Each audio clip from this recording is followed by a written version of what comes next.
Assalamu alaikum. Yau barkanmu da wannan lokaci. To ga yanda ake email recovery. Wasu sun ce a wancan bidiyo din akwai inda ba su iya ganewa ba. To ga wannan full ne dai. To kamar yadda kuke gani farko mutum za ka yi sacin Gmail ɗinka haka. Sai ka tafa Gmail. Yauwa gashi nan ya fito sai ka taba. So in ka taba shi ga kayan ka guda uku a nan ba gefen M din can ba daga nan hannunka na hagu sai ka taba. Idan ka taba sai ka je settings gashi nan a ƙasa. Yauwa to daga settings gashi nan ya bude. To sai ka je manage your Google account. Nan wajen in baka updating ba zai bude ba, manage din nan sai ka taba.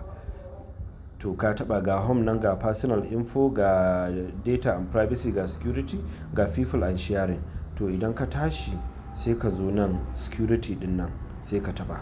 To a security din nan za ka ga shi nan na canza password March 29 da ya wuce din nan.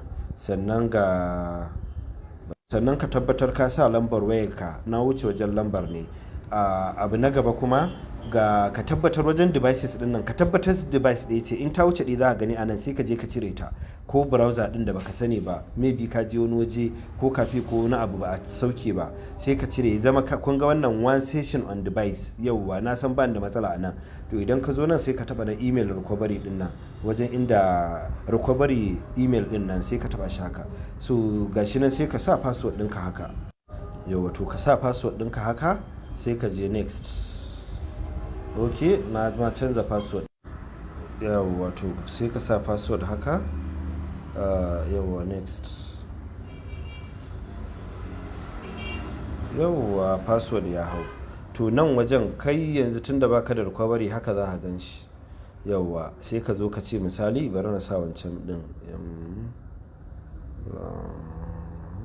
haka. Yauwa to sai ka ce next. In ka ce next to yauwa next. To abin da ya sa ni na riga na yi recovery din ba zai wuce da ni ba. Kai kana sa next to za su tura ma code wajen wannan email din na biyun sai ka kwafo ka sa. To shi ma wancan sai ka je ka yi masa haka. Shi kenan ka ɗaura account ɗinka. Ko an yi hacking in dai ka shiga ta ɗayan za su baka dama ka kwace account ɗinka, sun san ba kai ba ne. Wannan shine email recovery, yana da mahimmanci sosai. Sai a je a yi. Allah ya taimaka, Allah ya ba mu sa'a.